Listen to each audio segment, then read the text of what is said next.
Police Regional Office 6 nagpanindugan nga hindi matuod ang reward kag quota system sa illegal drug operations ng kapulisan. Baliskad naman sa ginbuyan nga pahayag ni Lieutenant Colonel Jovi Espinido. Si John Sala nakatuto. January 19, 2020, sang asod-asod nga gitiro patay ang drug personality nga si Alain Muller sa distrito Sangharo kag ang negosyante nga si Delphine Britannico sa La Paz. Nagwa sa investigasyon sa otoridad nga si Muller ang isa ka drug personality nga ginapatihan ng biktima sang extrajudicial killing. Samtang si Britannico nadalahig lang matapos sa diskubrihan sini ang mga sirkumstansya sa amuang krimen.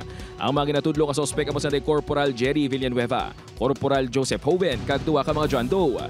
Naulamid man ang ngalan ni Staff Sergeant Michael De Felipe nga ginatudlo ni Hoven nga kaupod dila sa getaway vehicle. Ang hungod nga pagpatay sa drug personality sa drug war ang nangin sentro sang diskusyon matapos ginbulgar ni Lieutenant Colonel Jovi Espinido ang quota kag reward system sa PNP.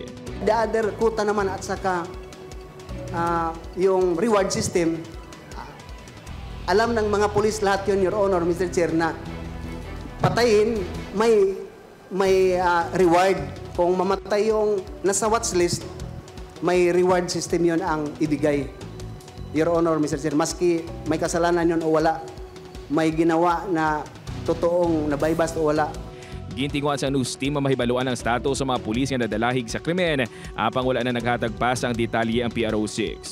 Dugang pa ni Espinido ang lista sa mga ginakabig quota targets ang naghalin sa intelligence community kag ginahatag kay Anay Presidente Rodrigo Duterte. Bagay nga hugot nga ginpanginwala ni Police Regional Office 6 Director Brigadier General Jack Wangki. Not that I know of. There's no such thing as ginahambal nila ng mga kota. Isa sa mga opisyal sa PRO6 nga aktibo sa away kontra illegal nga droga, si Captain Ryan Inot, isa sa mga team leaders ang RPDEU. Suno sa iya halin sang nangin pulis ini kag nangin kabahin sang RPDEU, wala sang pressure, wala sang pagpato-pato, kag wala sang baydanay sa ilahanay. Trabaho lang kami, sir. Kung sino tong mga possible target na identify, trabaho kita man, sir. Wala kami sa quota system, sir.